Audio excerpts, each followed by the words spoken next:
Hey everybody, hope you're all still doing fantastic today. This is Carpo again. This is going to be part 3 of this continuing series about religion and its influence in history. And in the past I haven't really talked as much about religion as I think I should, and whenever I do I feel like I should step away from it. And I had this image in my mind last year that the best way to approach religion was to live and let live, and just accept it for what it was. However, like a noisy neighbor, they're not going to move away just because you ignore them.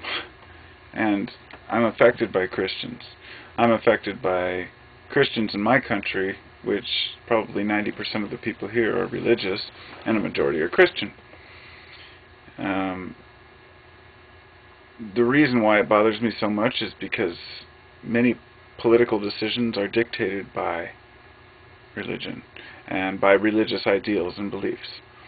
I was just watching some interviews with people who were completely in support of the death penalty, yet believed that having an abortion was equal to going to a playground and shooting somebody in the head. These are the most ignorant, shallow people that have not thought things through, and if they have, not very well. And to even compare things like that, to me, it's infuriating, that people are so stupid, but they're out there, and they're making policy decisions for us, the people. And that's why it bothers me, and that's why I feel like I have to do this, and talk about religion, and express the frustration at what it is, and how it's destroying so much of our society in a time when science has finally shown us what some of these primal, ancient myths really are. We take for granted today, especially the younger we get, the more we take for granted all the science and technology that we have, that we could find things out quickly, and that health and science can start explaining things and figuring out medicines, understanding how cells work and the body works. We didn't have that a couple hundred years ago even, and surely not 1,000 years ago. We did not understand how these things worked, and now that we do, we're continuing these ancient, ways of behaving that aren't conducive to a good life for a whole society, and make decisions that people like me would find appalling, such as banning abortion yet allowing the death penalty. That to me is a good example. So this whole thing about faith is what really got me going on this. Faith is, it's the belief in something without evidence. And Christians pride themselves on faith, as if it's something to be glorified. But really, many people have different interpretations of faith and what faith actually means. In the Greek translation, I believe, it means fellowship. But like sin, it's taken on its a whole meaning different than its original intention. And to me, I don't know why somebody would be proud of believing something without evidence. That's just showing me a general lack of desire to search for anything further than what they know. And so it's a belief system. But you realize what the word belief means. A belief means it's something that you don't know for sure if it's true. A belief means that you believe it, but you're not sure, generally. If it's not, it's a fact. And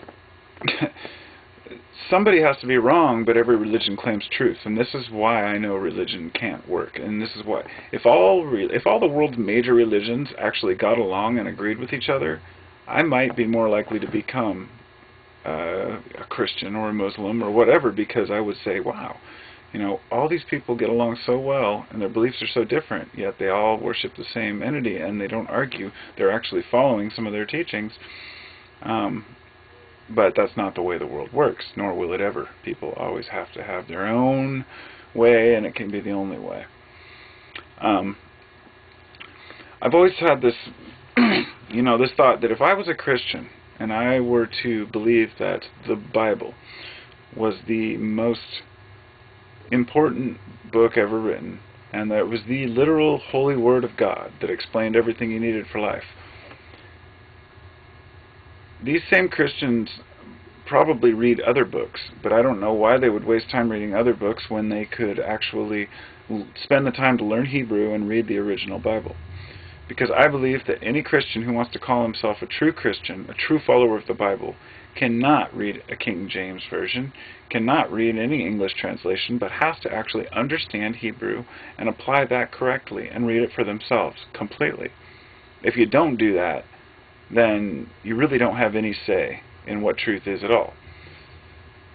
And that may sound extreme to some, but if it's the only book that matters, and it's your whole life is all about this future in heaven for eternity, you're going to spend eternity in this place, and you have to spend your whole life understanding this. Would you not want to spend a couple of years learning Hebrew and reading the Bible? That would be my first thing. But Christians don't do that because that's too much work.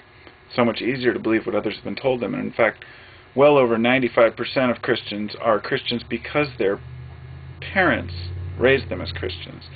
And that should say something to people. I mean, people say, well, the excuse I hear often from Christians is, well, why would so many people believe in something if it weren't true? It must be true because it endures. And an even worse argument is when they say, look around you, the world is so complicated, it must have a creator. Now, that is the lamest excuse that I've ever heard, and the lamest reason for why the world is the way it is. I don't want to understand the world, so I'm going to say, well, there must be God. It's the same people that say, don't tell me the truth, I already know what I want to believe. That's very common, People don't want to know what the truth is. They want to believe what they want to believe, which is totally fine for the individual. See, that's the thing. I don't mind if an individual believes something, that's their choice. But when it affects public policy and it gets into office, it affects us all. And when it's causing wars and it's causing people to keep women down, suppress children, women, minorities, holding slaves based on religion, slavery has been justified by using religion since as far back as history. And that, my friends, is a key element right there. Because up till now, the only way to keep a slave happy was to convince him that there was a God watching over him and that he would be humbled when he died, and that the rich man won't get into heaven, but the poor man will always be happy for eternity. The truth is, we live in this world, and we live this life, and we don't know exactly what's going on. None of us know for sure what God is or what heaven is, if it was anything. And we don't have any right to tell anybody that we do. And it gets kind of, when people get the pious attitudes, that they understand everything and that everyone else is wrong, it's kind of like, I mean, the whole creator must exist because the world is a complicated thing. Just really, it doesn't make sense to me that a person wouldn't want to understand science and learn a little bit of a fact behind what they know. And one of the most suspicious things about religion to me is that it considers knowledge to be evil, And the whole idea of sin to me is that, some folks think that it's sin if you're even thinking a bad thought. But the fact is, we do have an intuition, a general heart that tells us when we're doing good and bad things. It's not like the Ten Commandments was some major revelation. It's just, it's a guide for the time. It's a guide for the time. And, sin didn't even exist. It wasn't even really a part of Christianity for 500 years after Jesus died. It just popped up because the Vatican found it a very convenient way to suppress people's intellectual ability. There's a reason why they kept people uneducated in the old times. They didn't want people to read the Bible. They had no intention of people learning for themselves. They told people what mattered. And if you didn't agree with the state, then the church would burn you at the stake. And I'm sorry, but, there's a lot of bad things in the world. And people say, well, God is everything. And if that's true, then God is the bad things in the world. And there are so many inconsistencies. We could go on and on about this. But I'm going to cut it up here, and I'm going to jump on a different lecture. So I'm going to come back for part 4. Peace. Hope everybody's doing well.